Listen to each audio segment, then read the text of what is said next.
Good afternoon, everybody. Welcome to the December 4th meeting of the Trinity County Fire Safe Council.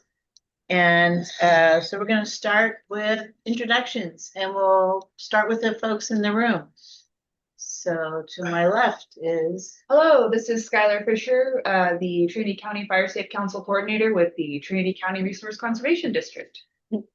Hi, Jill Cox, representing the Board of Supervisors. Hello, Crystal Hodges, GIS TCRCD. Ellie Shane, Executive Director for the Trinity County Resource Conservation District. Sunny DeMello, I'm the Emergency Operations Coordinator for Trinity County. Neil O'Hare, Douglas City Community Service District, Fire and Poker Bar Neighborhood. Michael Mondo, Lewiston Fire. Emily Acer, Project Coordinator at the RCD for the Fire Safe Council. I'm Carol Fall. I'm the Assistant Chief at Trinity Center Volunteer Fire Department and the temporary chair. So we'll go to the folks on the Zoom. So let's start with Casey. If you can. Which Casey? Which Casey? Oh. Oh, sorry. Casey Dunn. Yep. Hi, Casey Dunn. I for service, and my position is Fields Battalion out of Beaverville. Thank you. Larry Glass. Hey, Larry Glass representing SAFE, and I'm South Fork Mountain local area coordinator. Thank you. Jerry Cousins. Hi, everybody. Jerry Cousins, collaborative member. Michael Allen. Mike Allen, Reading BLM, fuel specialist. Dina. Dina Magdaleno, Sonongway Tribe. Thank you. The other Casey Toole. Hi, everyone. Casey Toole, Program Coordinator for North Coast Air Quality. Bob Doucette. Yeah, Bob Doucette, Public Affairs for the Shasta Trinity National Forest. Thank you. And Chris Cole. Hi, I'm Chris Cole, District Conservationist for the Natural Resource Conservation Service for Trinity County. Okay, I think that's everybody on Zoom, and if other people pop in, we'll have them introduce themselves. So now, do we have any additions or changes to the agenda? Does anybody have to bug out early and want to give project updates early or anything? This is Jerry. I have to leave at 2. Okay. We'll get you then in before then. Thanks, Jerry. Okay, no other changes to the agenda or early departures. We'll go to discussions. And so the first thing is the chair of our happy band starting in 2026. So maybe for Mike's information, that has traditionally switched back and forth between Trinity County OES and someone from a fire department. And so our last chair was Phil Simi with Trinity County OES. So we've been looking for someone from one of the fire departments to run the meetings, basically. And so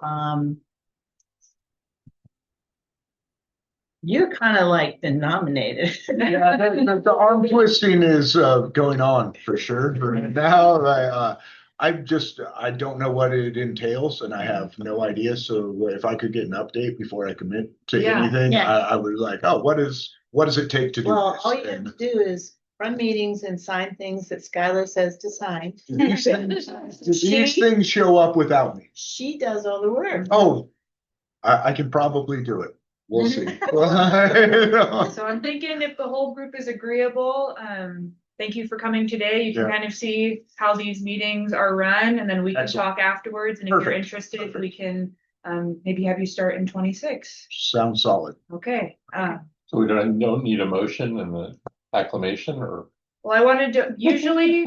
Say to anybody. Everything get away. Here is elected, yeah. It's a lot like the members. typically we're decision making by consensus, and we're typically a pretty agreeable group. So I want to open it up. If anybody disagrees with that course of action or has somebody else that they would like to nominate as our chair for next year, I'll stop talking and hold space for that.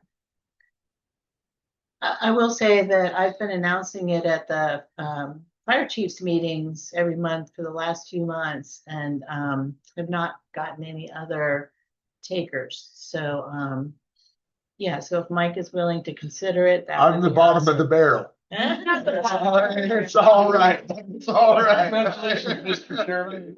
Like Skylar said, listen to see what Yeah. we do, and then if Absolutely. that works for you, then that would be awesome come January. Cool. It's a couple hours a month. Mhm. Yeah, to sit here and run a meeting. Okay. All right, so then the next thing is the update of the CWPP. Skylar. Yes.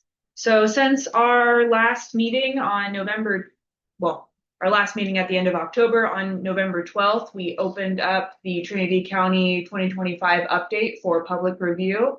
Thank you again to all of our partners who engaged in the internal review period and also for the discussion at the October Fire Safe Council meeting. All of that feedback was incorporated into what has become the public review draft of the document.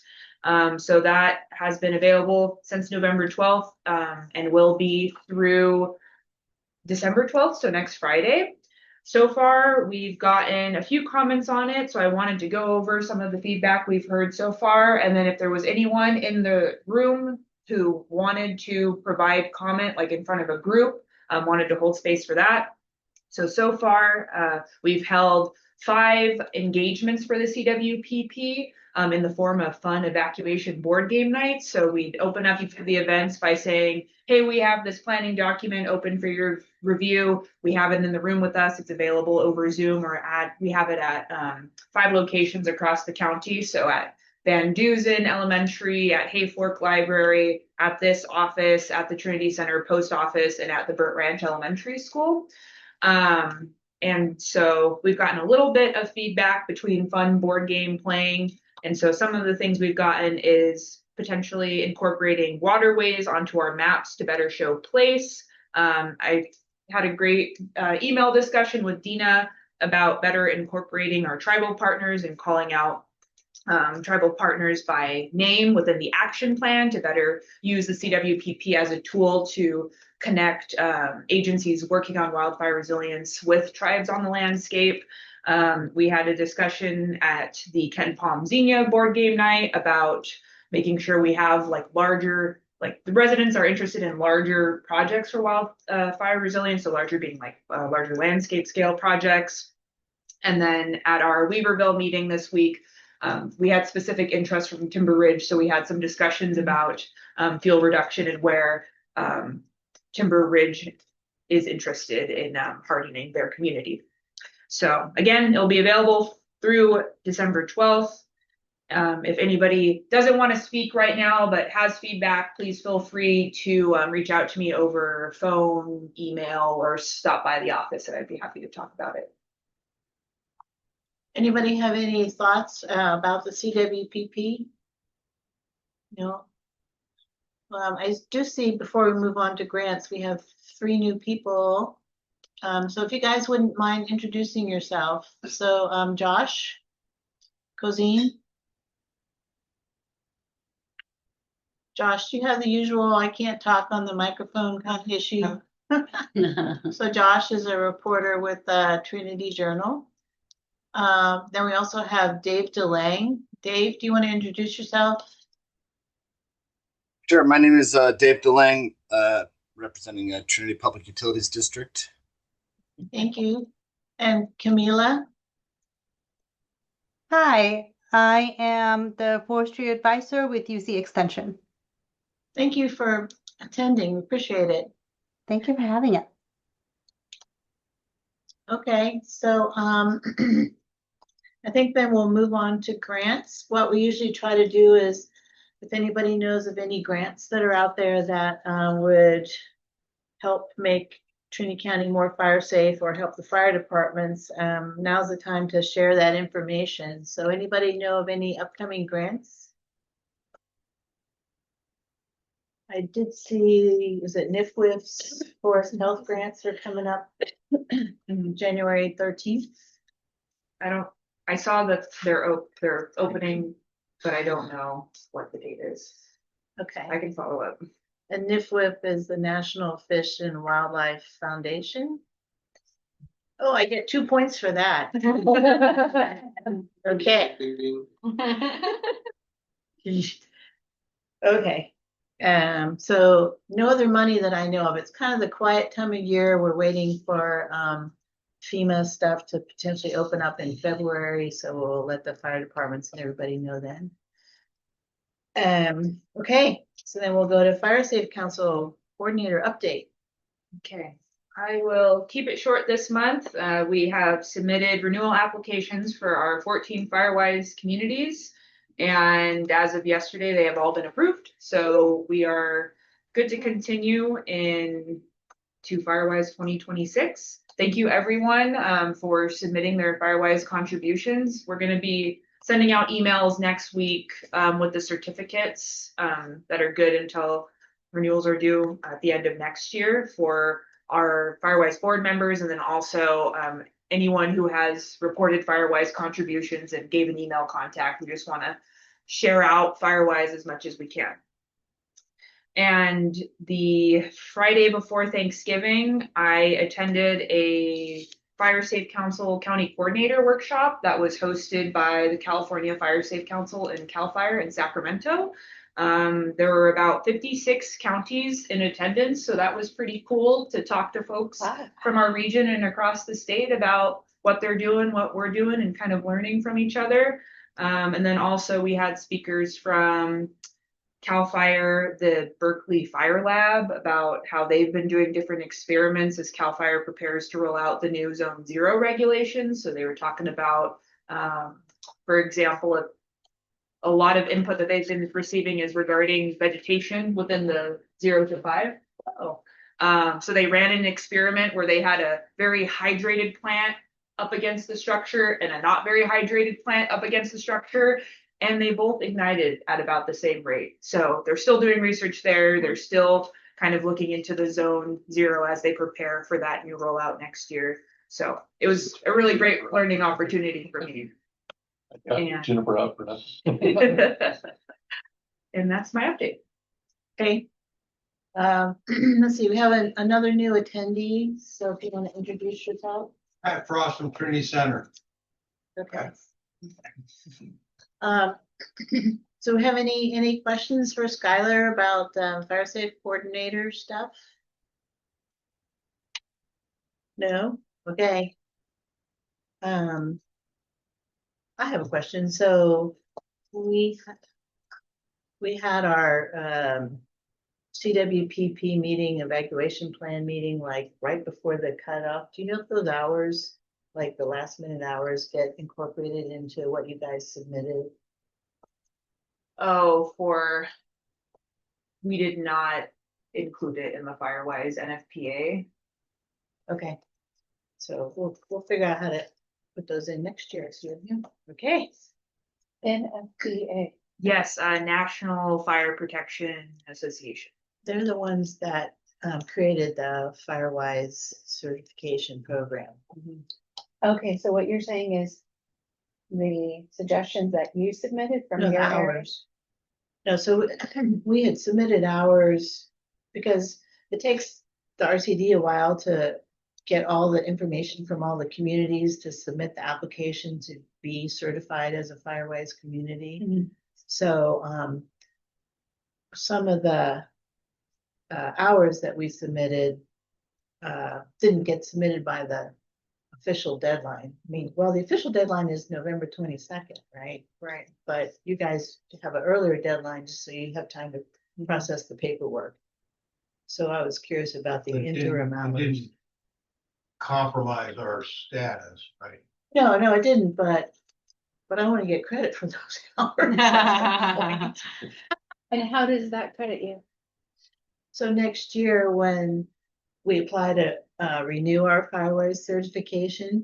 Hopefully they'll have those hours and because you have to have so many hours or a certain amount of money for every home in your community. So Trinity Center has 580 homes. So we need either 580 hours or X amount of dollars. So I'm just trying to make sure we got those hours. Yeah. And that can happen retroactively, just because. Yeah, that's it's what she said. submitted Yeah. now. Okay, I got Yeah, it. we'll keep track. Okay. I was just curious. Sure. Okay. So we're going to move on to project updates. And just for Mike's benefit, what we normally do here is the agencies that have different projects going on in the county, we kind of let each other know what's going on. So that way someone can say, well, I can coordinate with you on that, or I can pick up that piece or whatever. For the fire departments, it helps us to know where they're going to be doing prescribed burning. So if we get questions, we'll know. So it's just kind of an information sharing because there's so much going on in the county. Absolutely.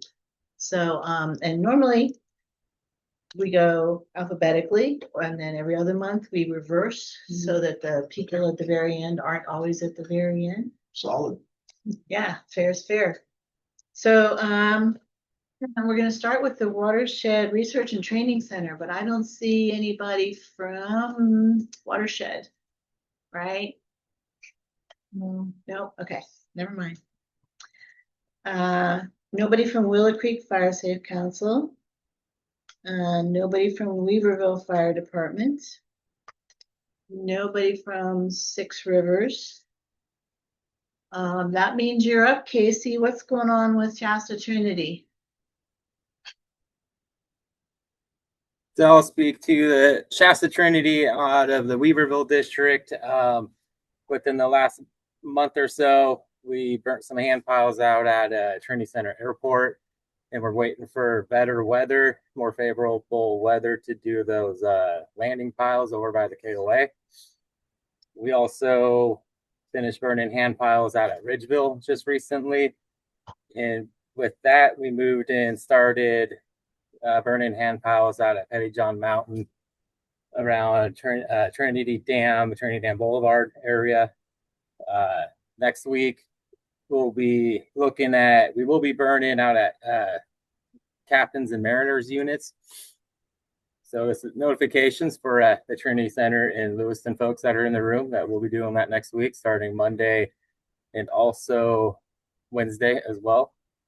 And those ones are voting units, so that'll be fun.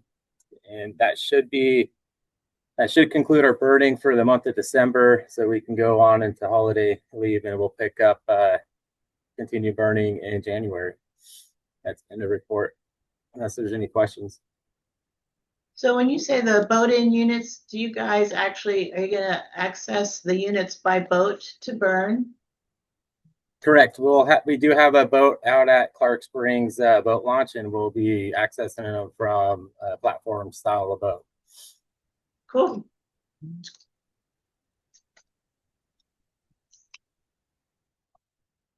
Okay. Well, can you actually launch at Clark Springs, or are you going to have to launch from Trinity Center or Minersville?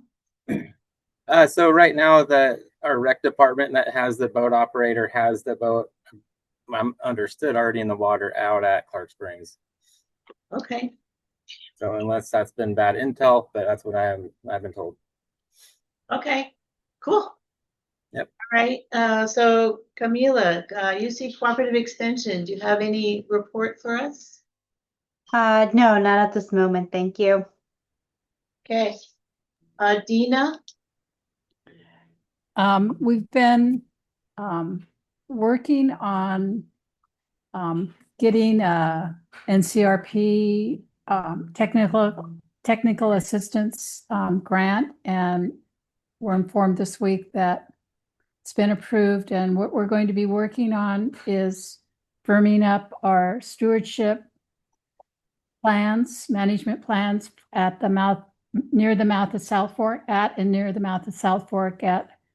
our village of Cleldon and Sandy Bar area, as well as Ironside Mountain. There's going to be, there's a designation for the tribal cultural area that we're working on with the Forest Service. And so we're fortunate that now we have funds to help us finalize those plans. And we just found out, so we're pretty excited about it.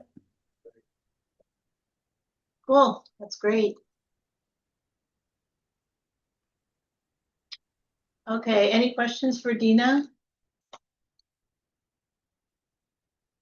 Okay, Trinity PUD, Dave. Okay, so we've got our first reimbursement from our Community Wildfire Defense Grant, so that was quite exciting. Got some money in the bank there. We also were awarded a grant for replacing expulsion fuses with non-expulsion fuses at the tune of about $250,000. So that'll take care of majority of our system for expulsion fuses. We've been having the CAL FIRE con crews working out in the Val-d'Or area. Also, they're going to be moving over to Jessup Gulch and along the Weaverville 60 kV line. And do appreciate the Forest Service burning those piles adjacent to our right-of-ways up by Pettyjohn.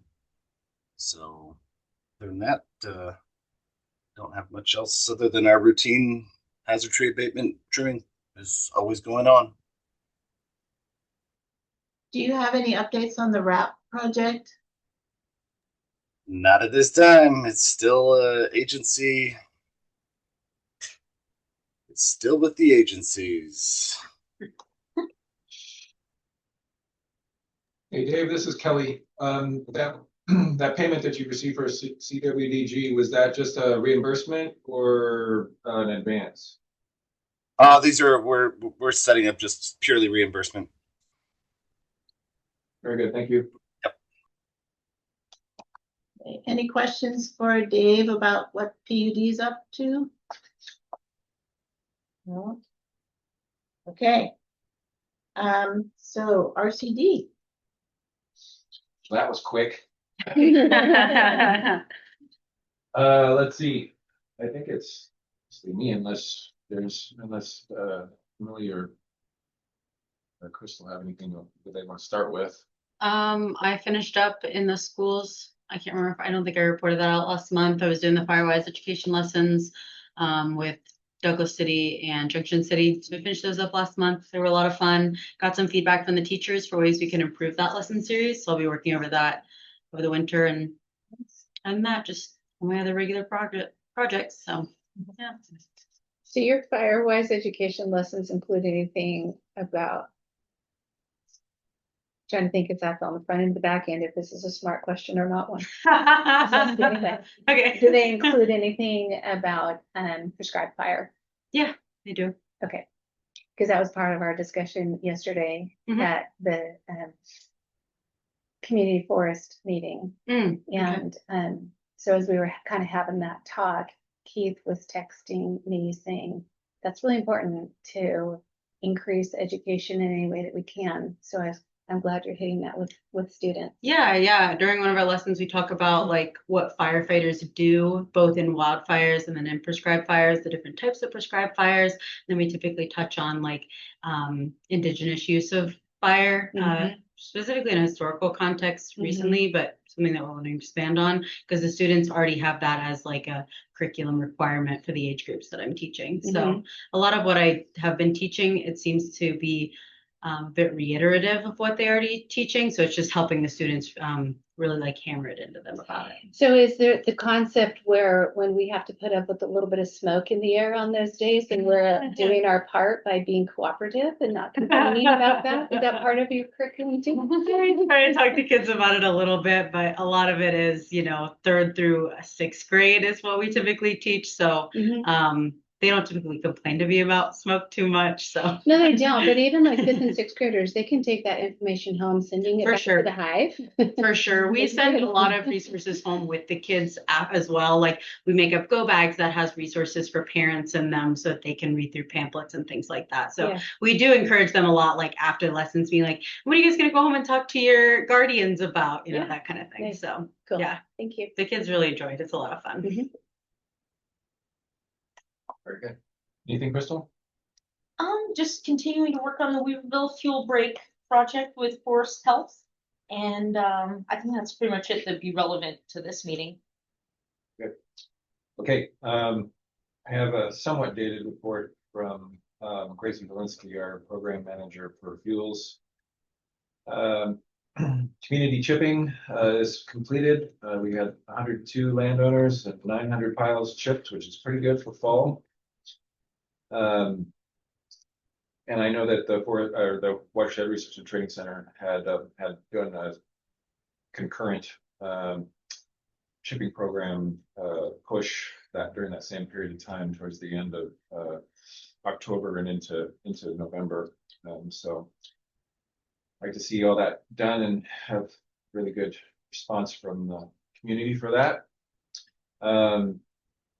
That's my understanding that we have 30 acres of mastication completed on Shasta Springs, and 2 acres of piling burnt out in Lewiston. That mastication in Shasta Springs is for the State Lands Commission piece of property that's on the eastern portion of the Weaver Basin.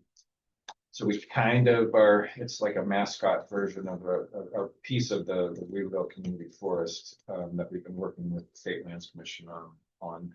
So excited to be getting work done up there. I know that the CAL FIRE's been doing a lot of burning of piles up in that area also for us.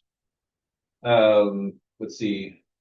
I believe the number, there's some work that our crews are actually doing out in Covington Mill on a piece of property up there that I think we're up to 16 acres cut out of 26, if I'm not mistaken. Really steep ground, really dense. It's kind of slow going, but it's getting done. Our contractor has begun working on the Stony Point campground as part of the Trinity Camps footprint, which is being paid for through our CAL FIRE Forest Health grant. That's the group camp.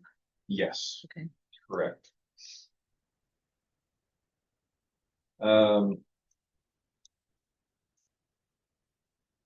We had a Clay Gretsch, our de facto Weaverville Community Forest liaison, organized a fire effects walk with the Watershed Research and Training Center this past, I think was it this past weekend or the weekend before? The weekend before. Okay, 22nd. Mm-hmm. Yeah. Right. Which was pretty well attended, fairly successful. Got to get some of the community up onto the Weaver Basin Trail System and into the lands that are adjacent to the Weaverville Community Forest, and talk about some of the prescribed fire that they've been doing up here on Jackass Ridge.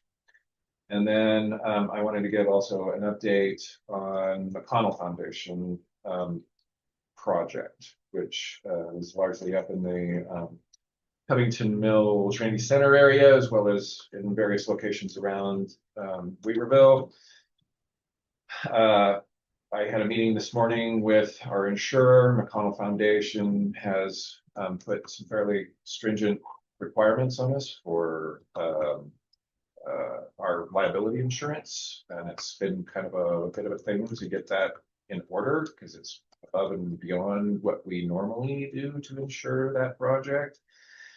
But it's looking like the insurer that we're working with thinks that they can have an effective date for us for January 1st, which means that we should be able to start work shortly thereafter, at least in regard to environmental survey work that's intended to be happening on private lands. There's, I think, something like 400, over 400, I think, private landowners that are involved in that project outside of SPI lands. But my understanding is that the right of entry was also a bit of a sticky wicket for SPI, but apparently that's resolving itself. And the contract for the implementer, who is a organization by the name of Summit, they're also, I guess, finalizing contract negotiations for their work as well. So we're cautiously optimistic that we'll be able to get started on that project as we're moving into it. And it's a multi-phase project. The first is a survey, then constructive iterations of. Yeah, just as a little bit of context, because we haven't really talked about it for a little while, McConnell Foundation stepped in after the August complex. I had approached somebody that works there at the McConnell Foundation, and after the August complex happened, we were declared a disaster area, basically, which allowed us to apply for funding through FEMA that was then routed through Part of our presidential declaration. Correct. And so, but the thing is that it's a very complicated project that requires a great deal of investment in order to get rolling. So, so the McConnell Foundation, as a philanthropic organization, feels that about $250,000 investment on their part, leading to a $10 million award in the region, is a pretty good return on investment. So they were working with us.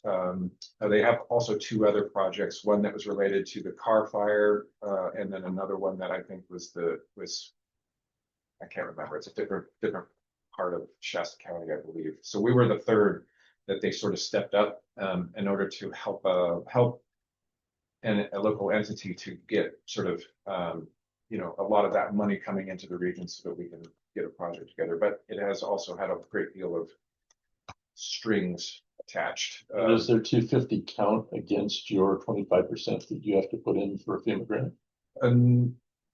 I think so. As far as like a match, yeah, I'm sure that's probably part of your local match. Right? I'm sure that's probably accurate. Yeah. That's super. So we started it down this road with them in 22, and it took them a little while it took us about a year to get our environmental compliance on the CEQA end of things done for Cal OES, but then it went to FEMA, and that took almost 2 years to get through their process. And so by the time that they were done and everything, had been essentially officiated, we were moving into the next phase, which is like the beginning of the implementation portion. And so our part in this is really administrative oversight of the actual implementation of the work. So we're not actually employing our crews to do the work. It's being contracted. That contractor is working directly for the McConnell Foundation. So we're trying to get all of our ducks in a row so that we're insured at the level that McConnell Foundation feels it is safe, for all parties concerned. And that's been a little bit of a stretch, but we're making that work. And then, like I said, we'll be able to get onto the ground and start doing that work. Interesting. So I think with that, we'll say report. I have a question from Chris.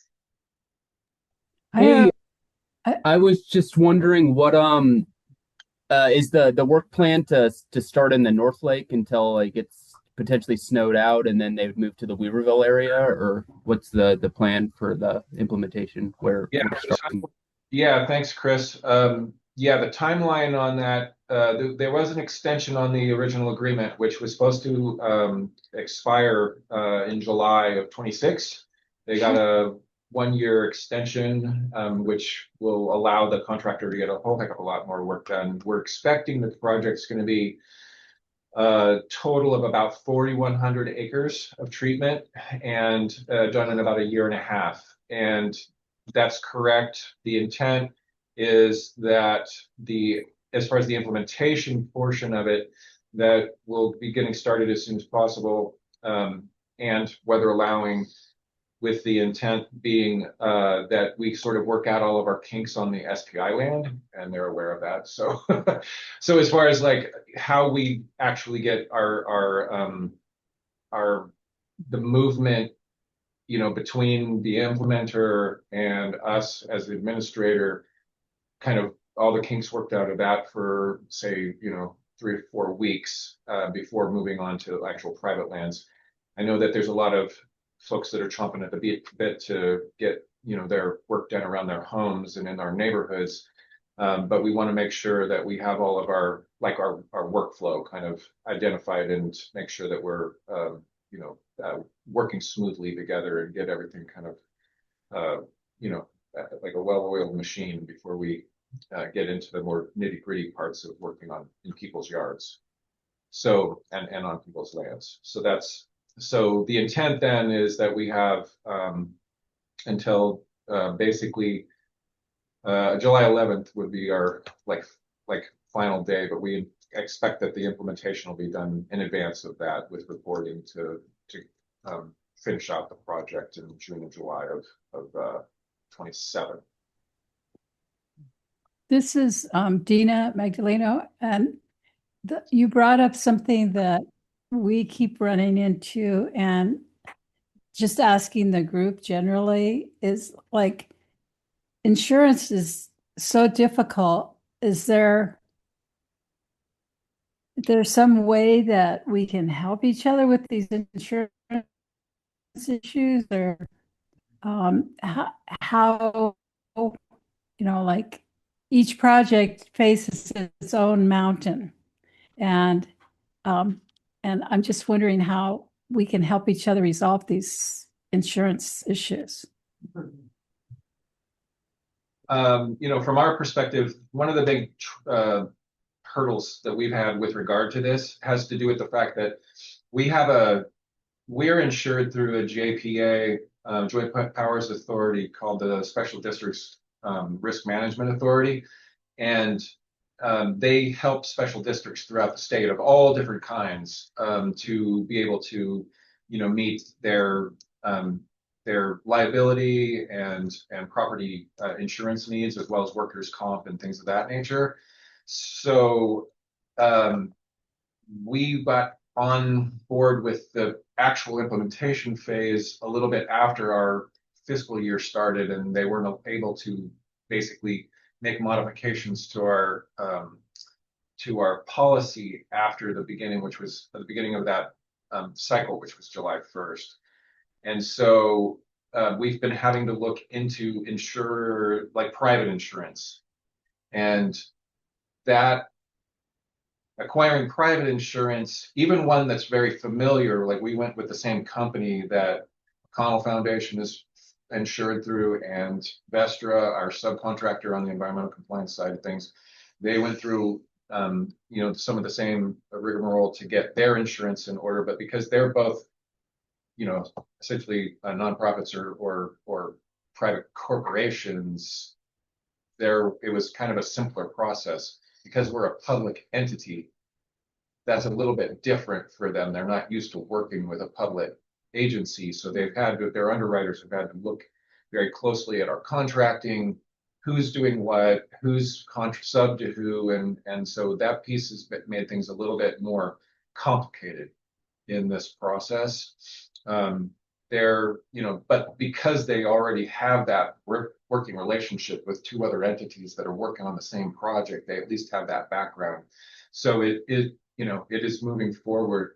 But to Dina's point, the insurance portion of it, like the liability aspect of these projects, especially when we're talking about large scale, mechanical and/or potential of pile burning or prescribed fire, and that just makes a lot of I'm sure is very nervous. So I don't find that there's a real easy answer to that question, outside of sharing, pure sharing of what we've had to go through in order to do that. And obviously, like if people are running into those issues and would like to know kind of what to expect and what kinds of hurdles that we're running into, we're more than willing to have those conversations. Okay. Any other questions, thoughts for Kelly in the RCD? Yeah, I got just one more quick. I've just had I work with some of the landowners involved in this project. I'm just wondering who's the lead for the RCD? Who should I send them to if these folks have questions? Currently, it's Eric Bruce, who is our forestry specialist. Thank you. Thanks, Chris. Before we go to OES, I have one go back for Casey.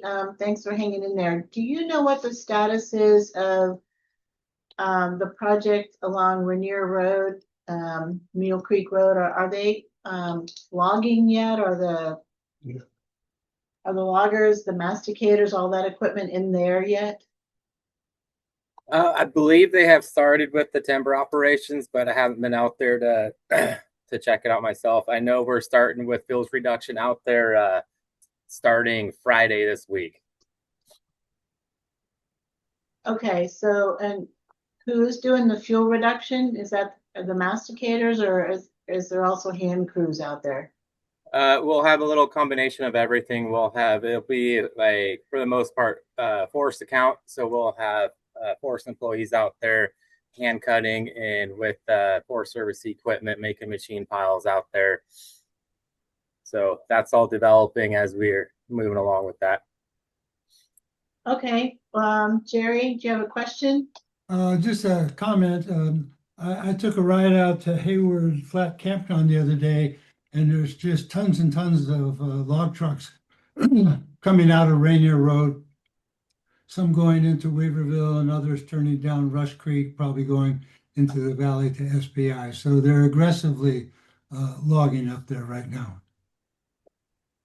Okay, yeah, no, that's good. I know that we did sell those timbered units, but I wasn't, since I'm not in the timber shop, not exactly sure when they were starting activity out there. Yeah, and I think there's probably a big push because of the weather has been so good for it. Yep, 100%. It's been favorable weather, and looking at the forecast, it looks to be maintaining that for the next 10 days as well. But you know how that forecast goes; it can always change really quick.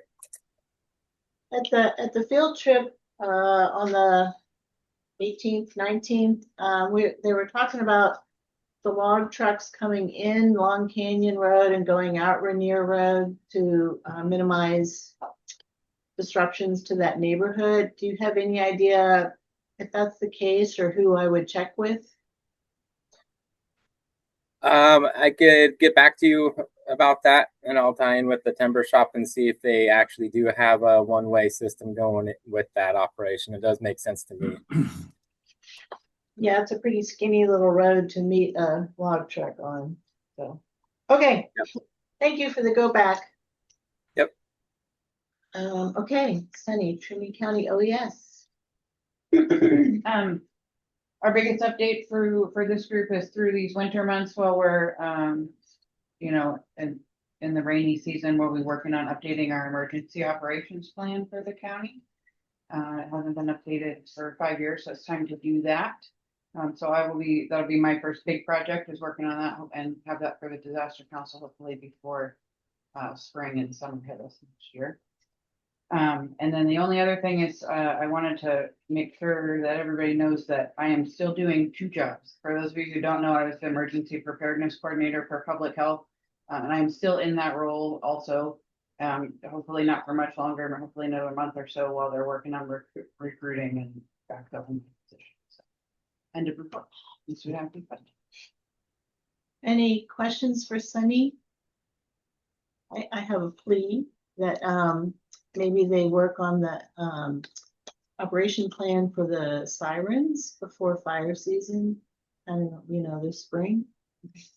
And, we have the siren installed, but people keep asking me, when is that going to be operational? And it works. It's just that there's no plan for when to use it. Yeah. So, What did you say your title was at Public Health? The emergency preparedness. You doubled your salary? No.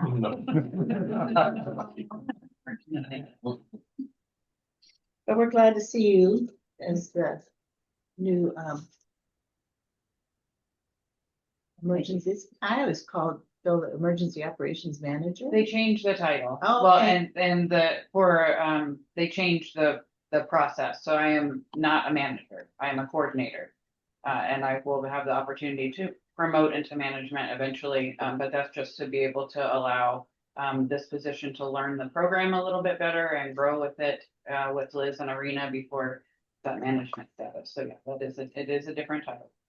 Oh, good. I'm not totally senile. You are not. Thanks. Okay. So then, let's see, the collaborative.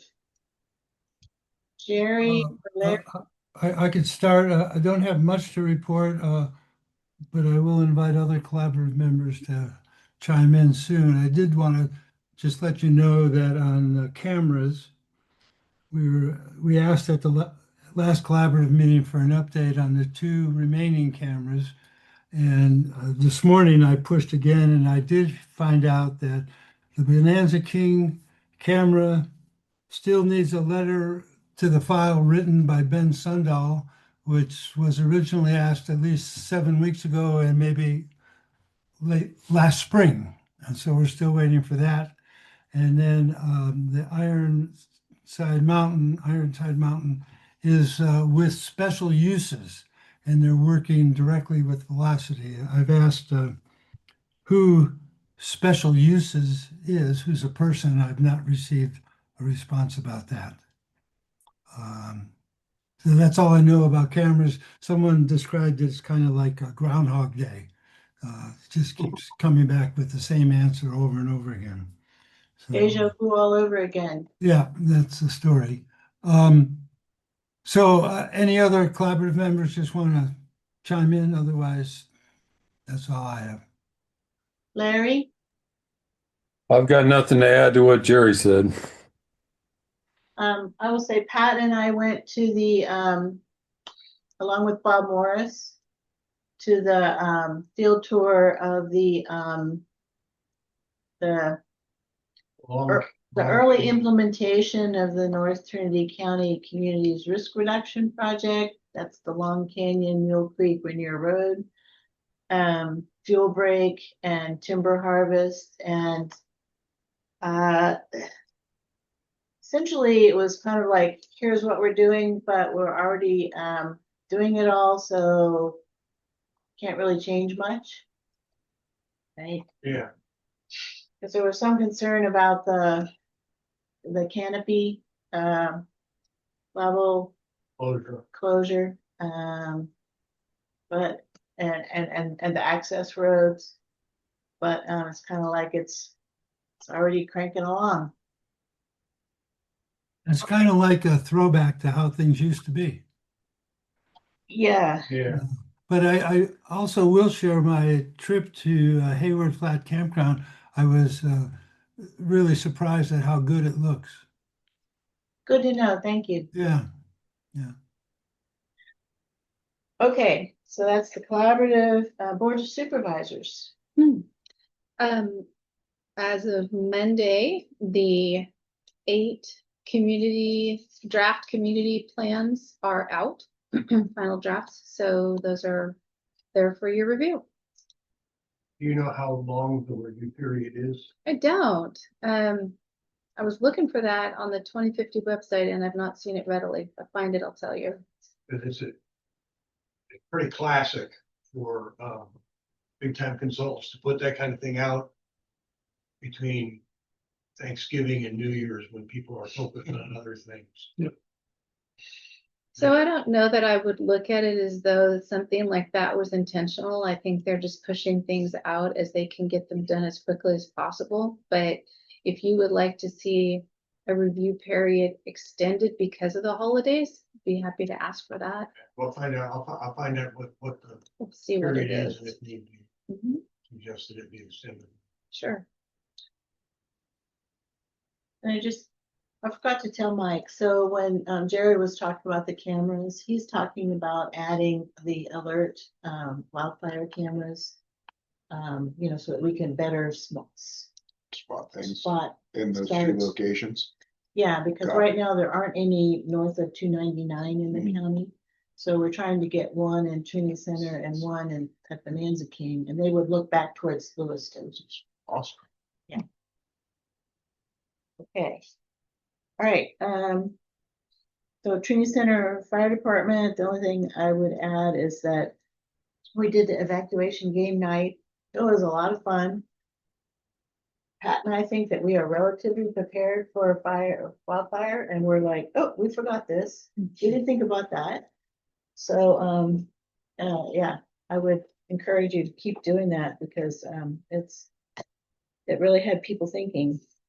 I think that was the response we got from pretty much every community, which is Yeah. awesome. We're thrilled with how well received it was. And it was fun. It was so fun. Even we, like all the RCD folks that we got, to help us out, all of them walked away and they're like, that was really fun. Like they were happy to help facilitate Yeah, it. So we got one guy that was on a bicycle, and so he was walking, and he was like, well, somebody will pick me up, and everybody's going, nope, we're not picking you up. yeah, I had one dogs in the backseat. Yeah. I had one girl who every time she was hitchhiking, but every time the car had to go backwards, she'd jump out of the car. And then every time it would pass by her again, she'd hop back in the car. The last time we did it, I mean, the fire literally was all around us, and there was like, we're sitting there thinking, there's just nowhere to go. So that was kind of an eye-opening. So how many of these have you done? So Weavervilles that we had this week is the 6th that we've done in total. We did 5 in this like CWPP outreach burst, but like as Emily said, we've gotten a lot of really positive reception for it. A lot of, wow, there's something here I didn't consider, and wow, this was more fun than I thought it would be. So that's been really cool. Just trying to find easier ways to engage in fire safety for the community. And it's like, especially when we did it in Kenton Palm Xenia, we had around 25 people. We had kids in attendance, which is incredibly rare for our event. So it's cool that we have something all ages. Yeah. We had, for the 5 that like the burst we just did, had over 60 people in total, community members engaged. That's not including our volunteers and facilitators. So cool. Yeah. Have you been to one, Mike? No. So essentially you start out with the map, and you put where you are, and then the moderator will say, okay, the fire is starting at 6 a.m. on Saturday morning, and it's starting here. And so you have to spin essentially, and you get points to try to get to a certain evacuation, a certain distance, wherever, off the map. And but you pull cards, and it would say things like, Pat and I were like, okay, it's really smoky. Do you have a mask in your go bag? Because we have a go bag. And I'm like, nope, don't have a mask in there. I remember go. And It's it'd be like like push-ups for your lungs anyway. Yeah, but I mean, it would be like, I'm gonna go back and get my dog. My kid is at school. I gotta go to school and get my kid. I ran out of gas, all this stuff. So tree fell across the road. So it's very, very useful, I thought. It's nice because we have a plotter at the office, so we'll have folks start at their address or wherever they're at Sunday at 3 a.m. So then they can travel down their road. And a lot of times they'll say, oh, I didn't consider this like evacuation, this aspect of evacuation. Or if there's like a fire, then they're thinking about their alternative evacuation routes. So really great discussions. Nice. Okay, that was my report. I had fun. So Larry, do you have anything for safe? Nothing to report this time. Thank you. Chris, for NRCS? No major updates, but we're we're funded and we have, money that can potentially be used for contracts if folks are interested. Still, none of our process is being redefined and ideally streamlined, but we'll see how all that goes. But if folks are interested and have some resource concerns, our office is open and we're available to chat with them, do site visits, and maybe enter into a contract with them if that seems like the best fit. So we're here and they can reach out to us, 5 days a week. So that's it. Thanks. Thank you. Okay, so Casey, the air quality.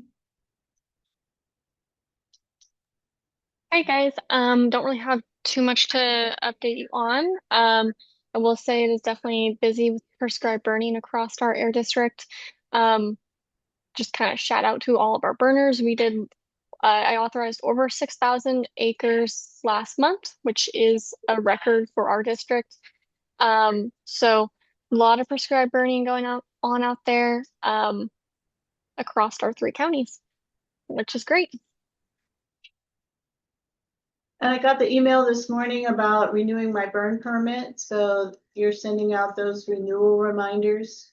Yep, renewals went out. If you get emails, that went out a couple weeks ago, and then if you get the mail renewal reminders, that went out right before Thanksgiving as well. So everyone should be getting their renewal reminders either in the mail or their email anytime.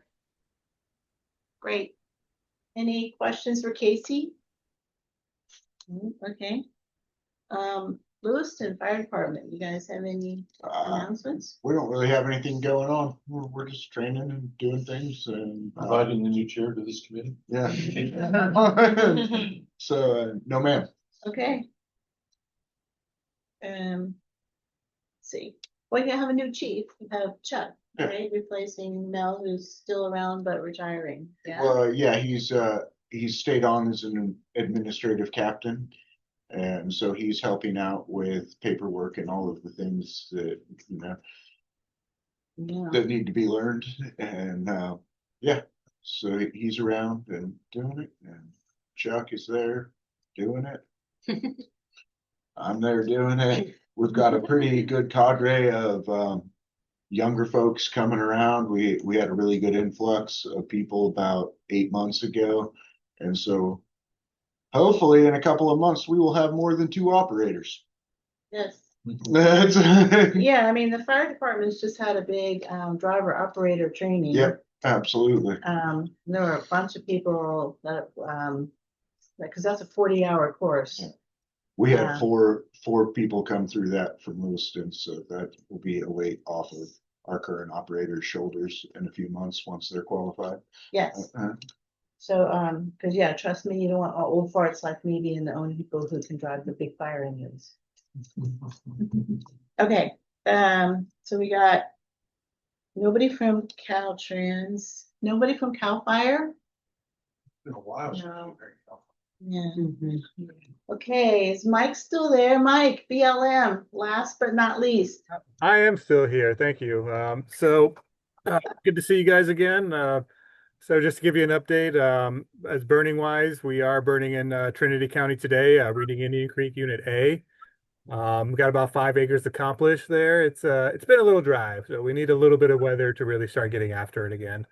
But in Trinity County, we finally completed Little Browns Creek. The last unit there was 120 acres, completed that. So no more piles left in Little Browns Creek. Reading Indian Creek Unit 1, that is also completed. It was about 70 acres. We started it last year. A wildfire went through it this summer, and then we finished it up. So that's all done. And then there was some miscellaneous piles off Rush Creek and Lewiston, about 5 acres. So we got that done. Plan is to continue burning in Reading Indian Creek Unit A, with the bigger plan of getting back into the Weaverville Community Forest. I know there's a bunch of piles there. It's definitely on our radar. It's our #1 priority. We just had a problem with PFERS we were submitting smoke management plans and it wasn't giving them to the North Coast. So we don't have a approved smoke management plan for Weaverville Community Forest. And it's just something with PFERS backfired. I don't know why. So, but we're working through it with Casey and North Coast. We'll get that up and running and moving there, especially with some weather. So Mike, what is peepers? Prescribed fire incident reporting system, I think. But basically, that's how I request to get permission to burn in Trinity County or Shasta County. So I put in a smoke management put there. It gets submitted to North Coast Air Quality if I'm doing something in Trinity. They get it, they approve it or don't approve it. And that's what we use to for any county that I burn in. So we were submitting them. North Coast wasn't getting them. I don't know what the problem was. We've been working through it. That's how we got Reading Indian Creek Smoke Management approved. So we're just burning there because it's approved, and then we're working through the problem right now. I don't know exactly what the problem was. It's just something was funky. So we're moving forward. It's not a big deal. We'll get there. It's our number one priority, and to get those Oregon Mountain machine piles done as well. So once the smoke management plans are approved and we got a good burn window, we're going to get in there. So also with the Weaverville Community Forest, it'll be year 3 of the hand cut and piling there. So that should be starting anytime. Just when the contractors call me and said they're ready to start, they'll get them in there. And that's another 128 acres of hand cut and pile in the Weaverville Community Forest. We did fund the 4th year of the Weaverville Community Forest. It's funded, it's paid for, so they'll go back in, start from the beginning, and do kind of like a lop and scatter of the previous units to keep that brush down and keep everything low. So it will look nice, more fire friendly. Really get in there before the brush hasn't time to establish and get back in there. So what else? So the watershed isn't here, but I had a good conversation with Randy and Shay Callahan. She reached out to me. I didn't realize she moved over to that position, but so talking with her in the watershed, that we're moving forward with the Hayfork Community Protection DNA. So they're going to write it as part of our agreement, and they're doing the parcels in Hayfork. That's like the Hewing Reservoir BLM parcel and all the parcels in basically Hayfork. That they're going to do the NEPA, get the surveys done, and do all the documentation, and then we're going to start implementing once approved. So we identified our priority areas. They had a few different priority areas, and then so we just wrote it for all the parcels in Hayfork and moving forward with that. So that'll be the next big thing in Trinity County. Also, now that the shutdown's over and the office workers are back and they kind of put out their priorities list, we're doing some surveys in the Helena Junction City area. So that's another project we're working forward to. And we have been doing it, but it is an owl habitat, so that's 2 years of surveys before we can do anything because of the owls. So that's been going on. We're getting a lot closer. We're going to start getting the botany and arc and stuff there. And that was a project several people have asked us about, but it was the Forest Service because on the south side of the river, they're putting in some fuel breaks and stuff, and there's a parcel of BLM that they needed to connect to the river, so they asked us to write some a DNA for that. But it's 5 acres or 500 acres. It's the same amount of paperwork. So we extended it to the north side of the river in that Junction City, Helena area. It's already been pretty good hit by fire over the years. There is a bunch of dozer line already there. So we're just going to keep those open and maintained and keep it fire safe up there. So after Hayfork, that'll be our next big project, Helena Junction City. Look at my notes here. So any questions? Anybody have any questions for Mike? I can just jump in and give a little more explanation of what PFERS is. It's the Prescribed Fire Information Reporting System. It is a state platform that is used by government agents in our district, and then it's used across the state. I'm not sure if it's national or just state for smoke management plans. Being that it's used across the state and that it's a kind of older website, there are a lot of glitches, and we are all of us, Air District and burners, having to work through those glitches at the moment. And it definitely has been some struggles there with the platform, which hopefully we'll be getting an update soon. At least we're all rooting for that update. So Michael, if you have any, I know I've been communicating with someone else from your office, but if you've got any issues or concerns, just shoot me an email or give me a phone call and we can chat outside of here. Oh, yes, I will be. Rob, you were working with Rob Winkler. He has left the BLM. He took another job in Yosemite, so I will be getting with you. And I know you're busy. You got 6,000 acres of prescribed fire going on. We are burning, so we are moving forward. So, and I know it was just something with PFERs. I'm not a PFERs expert other than how to request it and write a smoke management plan. But I know you have the ones that we're looking to do, so I'll reach out to you next week, and we can work forward to there. Okay, sounds good. All right. And then the only last things I have that are it's more of a forestry timber harvest thing. So I'm not sure if you guys are familiar, if talking with Jess from the office here, Jennings Ridge timber harvest. The collaborative went on a field trip there, I believe. Yep. So that's moving forward pretty quick. I think it's, it's not into fuels, but it is a fuel reduction since it's timber harvest. And then they leave the machine piles and then I have to go in there and burn them. So that's moving forward. I'm pretty sure it's almost crossed the finish line until they start harvesting that. So Jennings Ridge is Lewiston area.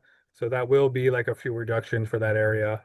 And then also Jess, the forester, he's working on Steel Bridge. They're doing a timber harvest.